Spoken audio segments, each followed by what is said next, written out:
নমস্কার, আমি ডক্টর রাকেশ মণ্ডল। শীত শুরুর সাথে সাথেই আমাদের প্রিয় ডগের শক্ত হয়ে যায় এবং অর্থাৎ থাবাতে ক্র্যাক দেখা যায়। ইউটিউবে এবং ফোন করেও অনেক ডগ ওনার আমাকে জিজ্ঞেস করছেন, ডাক্তারবাবু শীত পড়ার সাথে সাথেই আমার প্রিয় ডগের শক্ত হয়ে গেছে এবং ক্র্যাক দেখা যাচ্ছে, এক্ষেত্রে কি করব। এর জন্য অনেকে দামি দামি ক্রিমও ব্যবহার করে থাকেন। আজকের ভিডিওতে বলবো আপনার প্রিয় ডগের পতে অর্থাৎ থাবাতে যদি ক্র্যাক দেখা যায়, সেক্ষেত্রে কিভাবে ঘরোয়া উপায়ে ওর ওই ক্র্যাককে ভালো করে ডগের অর্থাৎ থাবাকে নরম তুলতুলে রাখবেন। তা জানতে হলে সম্পূর্ণ ভিডিওটি দেখুন। তার আগে আমাদের চ্যানেলটি সাবস্ক্রাইব করুন এবং পাশে থাকা বেল আইকনটি টাচ করে আমাদের পাশে থাকুন। আমাদের উদ্দেশ্য আপনাদের সচেতন করা।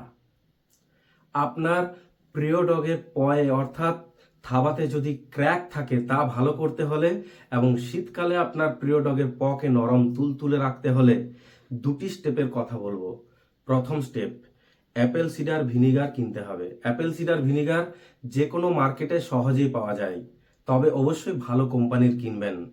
অর্ধেক পরিমাণ অ্যাপেল সিডার ভিনিগার এবং অর্ধেক পরিমাণে জল ভালো করে মেশাতে হবে।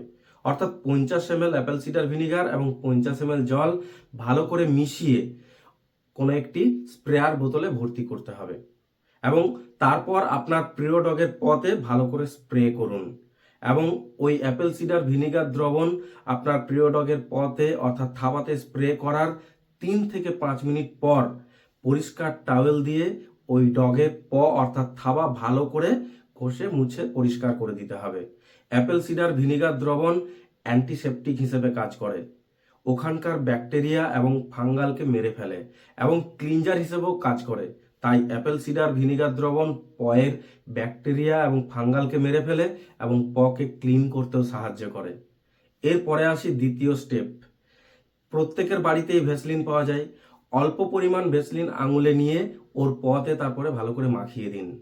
এই প্রক্রিয়াটি যখন করবেন অবশ্যই আপনার প্রিয় ডগের মুখে মাজেল মুখোশ পরিয়ে দেবেন, যাতে ও বেচারা চেটে খেতে না পারে। আপনার প্রিয় ডগের পথে যদি খুব বেশি ফাটল থাকে তাহলে এই প্রক্রিয়াটি দিনে 2বার করে করবেন প্রথম 1 সপ্তাহ, তারপরে 1বার করে করলেই হবে। কিন্তু যদি আপনার প্রিয় ডগের পকে শীতকালে নরম তুলতুলে রাখতে চান তাহলে প্রতিদিন 1বার করে এই প্রক্রিয়াটি করলেই হবে। তবে আপনার প্রিয় ডগের পায়ে অর্থাৎ থাবাতে যদি ক্র্যাক খুব বেশি থেকে থাকে এবং যদি তার সাথে ইনফেকশনও থেকে থাকে তাহলে অবশ্যই আপনার প্রিয় ডগকে নিকটবর্তী পশু হাসপাতালে নিয়ে গিয়ে দেখিয়ে নেবেন। এরকম ঘরোয়া উপায়ে ডগ এবং ক্যাটের ট্রিটমেন্ট বিষয়ক ভিডিও এবং কম খরচে ট্রিটমেন্ট বিষয়ক অনেক ভিডিওই আমাদের ইউটিউব চ্যানেলে দেওয়া আছে, সেগুলি আপনারা দেখুন। আশা করি আপনাদের উপকারে লাগবে।